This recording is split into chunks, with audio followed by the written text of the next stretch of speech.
Conflict is really just a matter of opposites. But it isn't always about opposites. They could be very similar people, but they just have different ideas. No matter what, they have to have something different about them. There's man versus nature, man versus self, man versus society, and man versus machine. And man, you could say man versus religion, or man versus philosophy, or whatever, man. Like, you could just keep on going. You just make these up. It doesn't have to be man. It could be like nature versus machine or something dumb like that.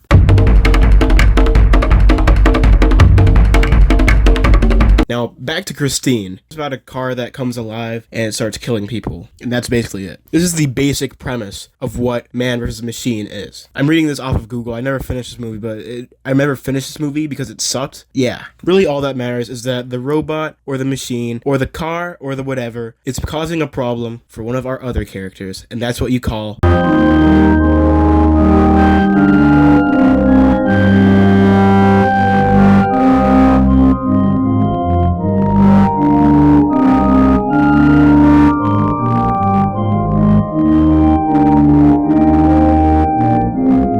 Yeah, this movie sucked. So we're gonna do iRobot instead. But I feel it leans more towards Man vs. Society because everyone thinks Will Smith is crazy in this movie. Anything the aforementioned robot does has to be programmed into them. So Willie Smith's Man vs. Machine moment is when he tries to violate these 3 rules. The robot's programmer programmed every robot with 3 laws. And these robots are everywhere in this movie. They basically are like, they rule the world. It might be a dystopia, a utopia, who knows. And throughout this movie, Will Smith tries to break all 3 of these. At the beginning of the movie, Will Smith is already skeptical of the robots. And honestly, none of this is to blame on Will Smith. Everything that happens in this movie is the robot's fault. The only reason Will Smith is skeptical in the first place is because during an incident where a robot was tasked to save him and a little girl from a car crash and they were both trapped underwater, the robot only saved him because the little girl had a 7% chance of survival and he had a 28. The definition of robot is any automatically operated machine that replaces human effort,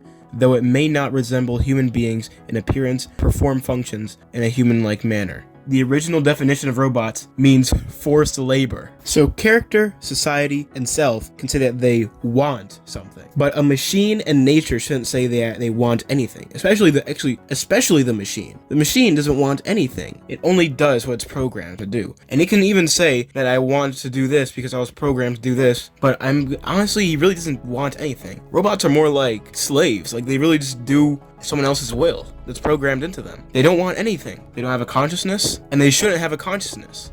Unless the robot having a consciousness is good for the story, but in that case of iRobot that I just talked about, to get the full grasp and the full potential of a robot character, you have to eliminate these emotional things. Because then it's like, why have them be a robot if they're gonna have emotions? I mean, that could be the entire gimmick, and that's a gimmick that a lot of movies resort to, but I just feel like it isn't true to robots. In the cases of robots with emotions, where it's like, it's a robot, but it's infused with like someone's soul or something like that, that's fine. Or like that dog from Rick and Morty, that's fine.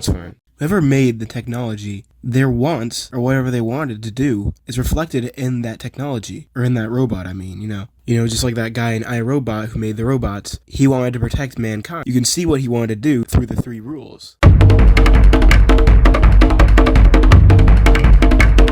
Like, Man vs. Nature could be, at the most extreme, it could be like Bigfoot or like a meteor coming down on Earth. Those are 2 very different things, but the nature may put our main character in a situation where they have to try to survive or like burn it down or destroy it or something like that. Oh, 127 hours. This is based off of a true story. It was this guy who went hiking by himself, and then he fell into a little crevice. His arm is trapped behind a boulder, and he needs to get out of the crevice as well. And he was stuck there for 127 days. That's a little bit longer than Phineas and Ferb's summer. Not days, not 127 days. I mean 127 hours. Good example. This is a life or death situation too. Also, I recommend this movie. I never watched it, but it's probably good. A good example of Man vs. Nature is the Chimera Ant arc in Hunter x Hunter, where there are these Chimera ants, which are basically ants that are born from other Chimera ants, where they just eat people, and then they lay eggs, and then they like get the traits of that person. They even get their abilities their powers too. It's like they're basically reborn. And actually, normal people can be eaten and turn into Chimera ants without any remembrance of what their life was before, and then gain abilities. They shockingly act so much like humans, but they eat humans. And Chimera ants are also made up of animals. They're basically like mishmashes of animals combined with human body parts as well. And then there's this sort of competition that starts between the humans and the chimera ants. And with the chimera ants eating humans, and the humans eating the animals that the chimera ants are made up of, it hatches a dilemma. Who are the real monsters? Chimera ants or humans? And ironically, the only way they stop them is through using a nuclear bomb. Probably the broadest out of all of these has to be nature, because nature is a very broad subject. In some corners we got the man-made disaster like nuclear war or nuclear winter, or some type of man-made virus that spreads throughout the world. Things like that. There's the natural disaster like tornadoes, volcanoes, volcanic eruptions, things like that. Then they got the animalistic conflict, where they're trying to fight like a bear or something like that. Then they got the miscellaneous creature, which is like aliens, like urban legends, like a chupacabra popping out of the woods, like stuff like that. Man vs. Society. Easily Clockwork Orange. Alex DeLarge and his droogs steal, pillage, and the other thing that pirates do, except they're not pirates and they're British hoodlums in Clockwork Orange. His therapist and his parents get at him for doing what he does, and they're very suspicious on what he even does, as he doesn't show up to school and he just does this all day. He leads a degenerate life with his droogs, full of fornication, theft, and criminality, beating up the homeless, until halfway through the movie, he's sentenced to prison for 14 years on the account of murder. Gets indicted to prison, and in jail, he turns to Christianity. He believes in God now. And you can say that this partly contributed to his efforts to make himself right, and he did this only in 2 years of his 14. But then he gets a special treatment that is said to get people out of jail in only 3 weeks. He's tortured to the point where things he used to enjoy doing, and not only did the bad things he was doing, but he ended up not liking music that he used to like. Same thing with violence. The moment he turns his hand to a fist, he cries out in agony. Anytime he's faced with a dilemma where he has to commit violence to someone, he simply can't bring himself to do it, and this makes him weak to the point where he does not want to defend himself at all. And when he gets thrown back into society, everybody who he's wronged in the past does not forgive him. He gets hospitality by a guy who realizes who he is, so he gets poisoned. He meets one of his droogs but now they're police officers, and then he gets beaten. So in the end, society did not reform this man, but instead broke him to pieces. We already know about this one, which I feel like it's kind of a reverse Clockwork Orange, where in Clockwork Orange, Alex wronged society, and then society wronged him back, but the Joker was wronged by society, and so he wronged society back by killing said TV host and inciting a riot in the end. Joker begins the movie not known as Joker, but he's better known as Arthur. He believed that he was a clown that was meant to spread joy across the world. That's what his mom told him. But as the city of Gotham sucks, he just gets mercilessly put down, bullied, jumped at every corner. And just like Bateman, he does commit murders in his respective movie. But everybody he murders is someone who is directly oppressing someone who's just like him. Someone who only means good. He does the same thing to Murray because he invited him onto his show just to make fun of him a second time. He also gets rid of the 3 Wall Street men because they were harassing a woman before they began to pick on him. And the greatest villains always think they're the hero in their story. He begins to gain a following in the news, and when he goes onto the show with Murray and then ends Murray's life live on television, his following bursts into the streets, going chaotic in Gotham. And this same chaos is what eventually got Bruce Wayne's parents killed. And unlike Bateman's case, this is a case of man versus society, where society actually loses against man. Where our main character is actually triumphant against society. Is that if we go back, his mother did tell him that his purpose was to spread happiness and cheer across Gotham. And through the symbolism of the masks, that is exactly what he did.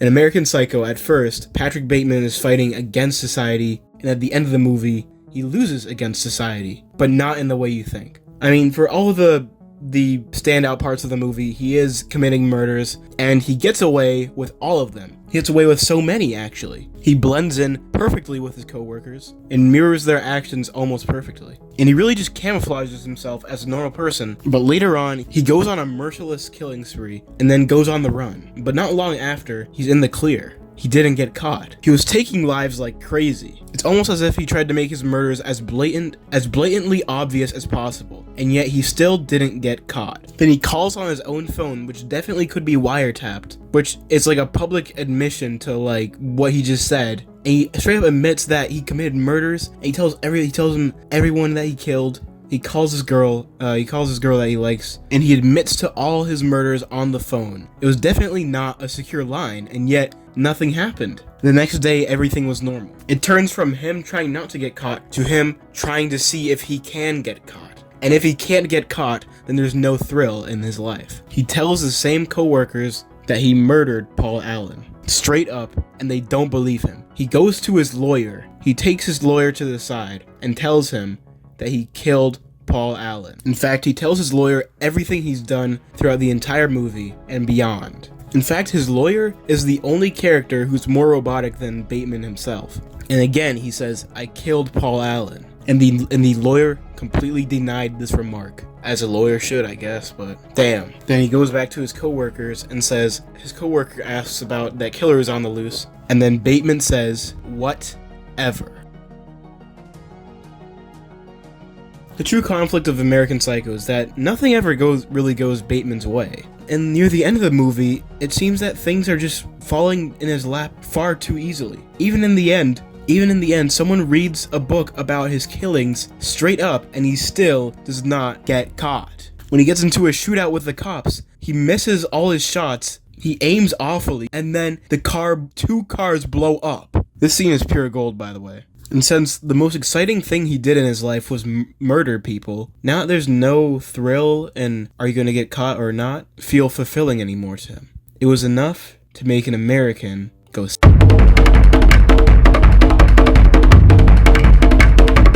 And finally, Man vs. Self. In Jojo Rabbit, where a young boy in Nazi Germany fantasizes and sees Hitler as his best friend. But when the war ends and Hitler loses, he has to decide whether he'll stick with Hitler and get executed, basically, or be normal. Though you could find Man vs. Self in basically almost all of the things that we've covered previously. In Clockwork Orange, while Alex was in prison, he had to fight against his own natural tendencies, reshape his life, and come to God. In Man vs. Wild, Bear Grylls had to grapple with the fact of had to fight himself whether he wanted to just die on live television, which I don't think he would have, because he's just crazy. I don't know. He just wouldn't, but he had to keep up the determination to keep himself alive, and he definitely fought with himself when he had to eat that poop. And also, the scientist at the beginning of iRobot kills himself, ends his own life, so he clearly lost a fight. Example of Man vs. Self is located in No Country for Old Men, where a side character who's a police officer thinks about how he's becoming old, and that old guys don't usually last long in this whole game of the Wild West. How every time there's a new murderer that pops up, or some new criminal. A lot of talk about murderers in this video. And he has a chance to try and catch this man, but after seeing another character lose his life to him, and his entire family is in shock, he decides that this is no country for old men, and he quits, leaving Anton Chigurh to run wild in the wild, wild west. A really good example of this is A Beautiful Mind, where this dude has schizophrenia and he thinks he's like working for the government and stuff, and it turns out he's not.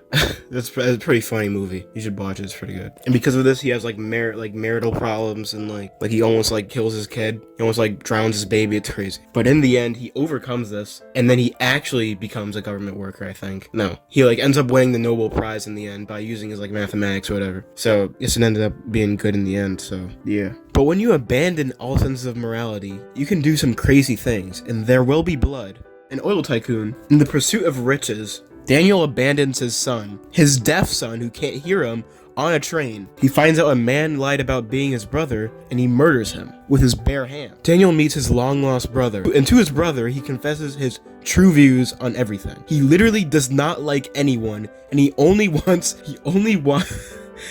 talks to people to see what he can gain from them. He only sees the bad in people. He said this himself. And by definition, this coupled with all the acts of violence he does throughout the movie, he is the definition of a psychopath.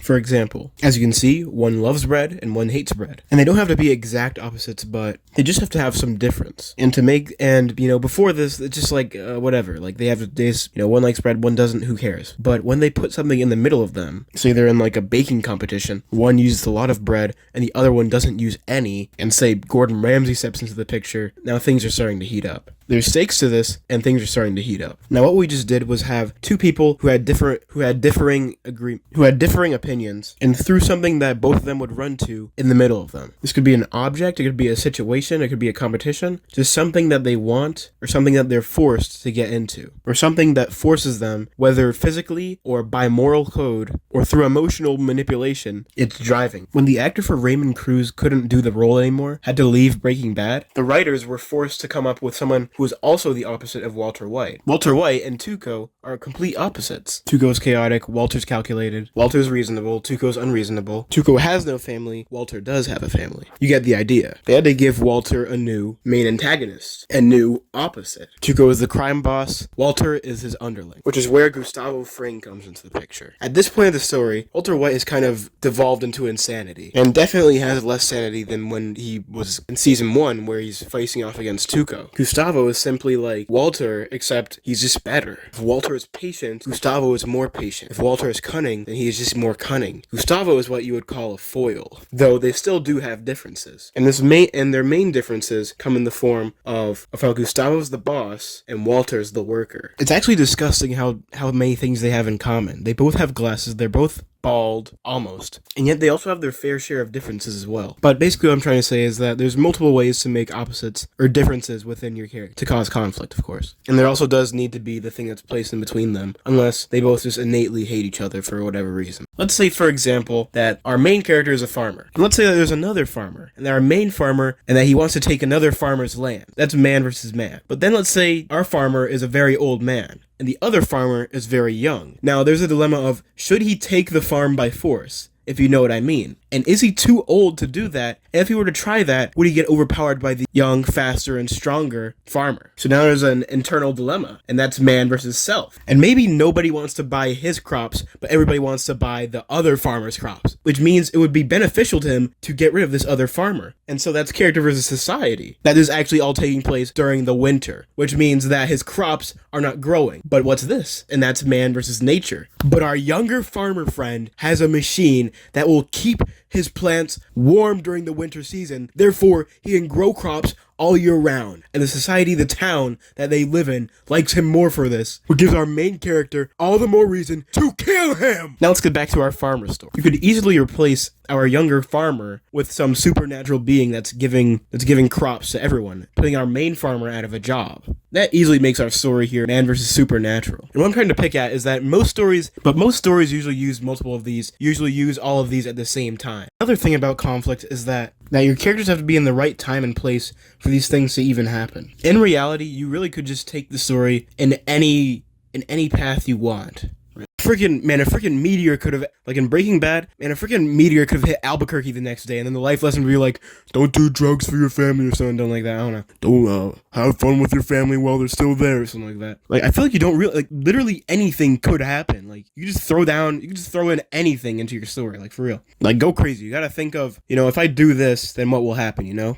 Just, like, experiment with these things. Stuff like that. Maybe not as extreme as the meteor thing, but actually something similar to that did happen in Breaking Bad, but with a plane. And people's houses did get messed up from that, so. Wait. And there are other types of conflict, there's one more, man versus supernatural, but that's, like, only a horror movie case or, like, a superhero case. Like, it's like a more, like, recently invented one, really. I don't think, no, not recently invented, because Beowulf exists, so. I mean, usually the supernatural thing can be put into one of these categories that already exists. Like, X-Men is basically just man versus man again, Or Superman is just like man versus man. Or Avengers Age of Ultron is man versus machine because they're fighting Ultron. And conflict can't just be, it can also actually be like physical, obviously. I don't think I got into that much, but yeah, it can be that. In Kung Fu movies, or in karate, or in martial arts movies, it's usually physical. So, yeah.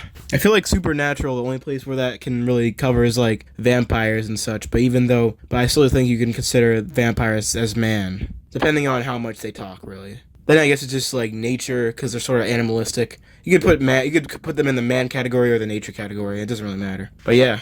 Man versus man, man versus man, man versus self, man versus man, man versus multiple men. Like intergroup conflict, which is like a bunch of man versus man times whatever number you want. Has to be in a group. And then there's interorganizational conflict, which is like There's a bunch of, well, you're seeing it right now. So yeah, there's that too, but that's not as complicated, I guess. Yeah, that's conflict for you. In conclusion, conflict comes in many shapes and sizes. Sometimes it's big as half the universe being snapped, or as small as a guy who doesn't know if he wants pistachio or mint chocolate chip. I think it's the same thing though. So leave a like and subscribe if you like the video, and comment what your favorite ice cream is. And mine, I don't even remember the name, but it's like brown, and I want to say Moose Tracks, but I'm not sure if it's Moose Tracks. And it's like, it has like these peanut butter like cubes, and if it's not peanut butter, then I don't know what it is, but it tastes like peanut butter. And it's like so nice. It's so good. But yeah, I'll eat vanilla with chocolate chips in it. I like that too, I guess. I like the Oreo flavor too. That's a pretty nice one. But yeah, like and subscribe.